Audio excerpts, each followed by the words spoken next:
Hey there, it's Mark Johnson from Tech-Snobs.com, and today we're going to go ahead and do a full review on the Nokia Lumia 900. Now, I want to say I really like this device and what it brings overall.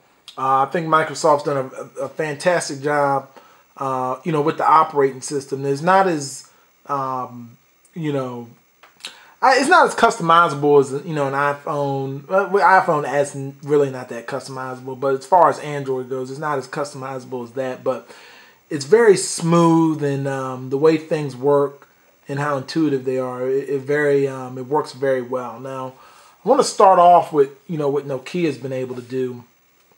With the hardware, it's a unibody construction. It's like this polycarbonate type material, very sturdy, feels good in the hand.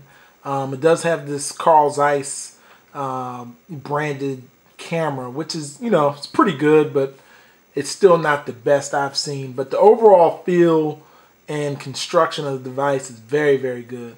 So I definitely want to give them a lot of praise on that. And another thing, which is a Windows Phone first, is the LTE. Now the LTE on this, I'm going to go ahead and do a speed test. And this thing blazes. I mean, it's definitely one of the fastest, LTE devices I've used, which, pretty much all LTE devices are good. But the radios they use in this are very good. I just got 18 megs down. Usually get about 5 up, but reception has been outstanding.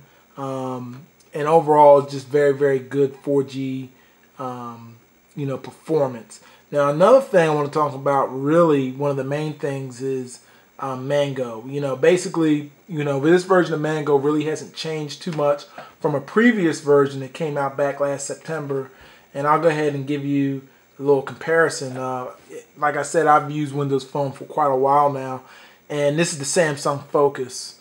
Compared, looking at the construction and, it's just, Nokia has just done a great job. But one thing I will say, that even coming from a first-gen device, I can definitely notice the speed improvements.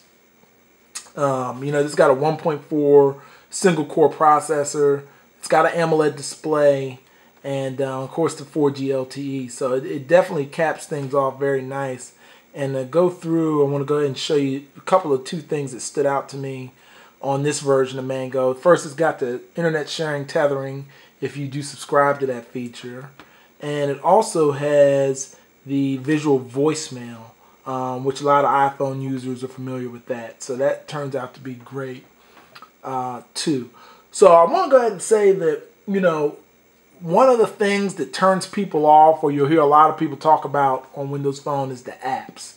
Now I'm going to go into the App Store here, and the layout of it is great. I like how, you could see some Nokia stuff, AT&T featured, a lot of categories. You can see new apps.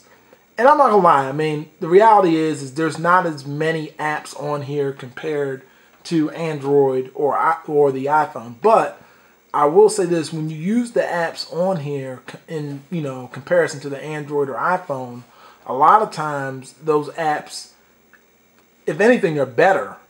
And I'm going to give you a quick example here. I'm going to pull up IMDb, and I'm going to show you what it looks like on the Nexus. I'm going to show you what it looks like on the iPhone.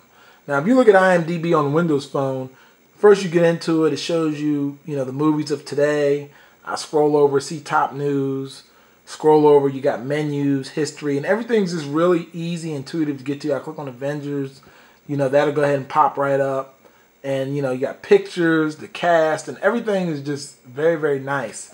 You go on to Android, I mean, I'd have to, I click on movies, and then I can click on coming soon, and then I can click on Avengers.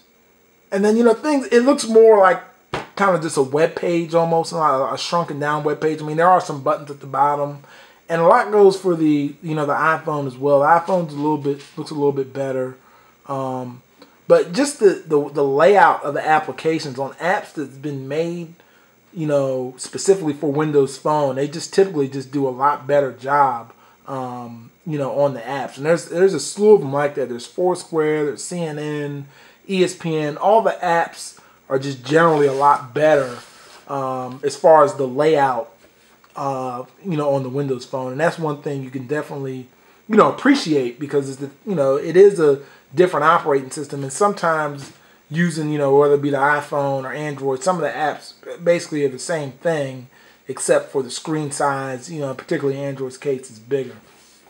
And last but not least is I'm going to go ahead and talk about the camera. Now, the camera on this is very good. Like I said, I've seen it better on the iPhone, and I'm going to pull up a shot. And it's pretty cool. I mean, overall good camera quality, pinch to zoom, really responsive.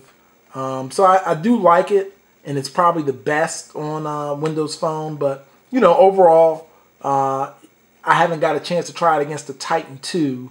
So that would probably be the next competitor for it. So overall, I really like the Windows Phone. I mean, for $99, the apps are there, despite what you hear from a lot of people. I mean, there's not every single app, but for most things of what I've used, it's there.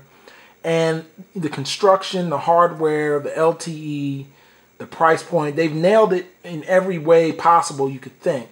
Now, the main thing is just getting in the hands of consumers more. So I suggest you give the Windows Phone, a try. Check it out at the AT&T store. See if it's something for you. They have a 30-day trial. And just see how you like it. So, once again, I definitely give thumbs up to this Nokia Lumia 900. This is Mark Johnson from tech-snobs.com. Be sure to follow me on Twitter at @TechSnob. I'm also on Pinterest now. And be sure to check me out for more updates and the latest news. Take it easy.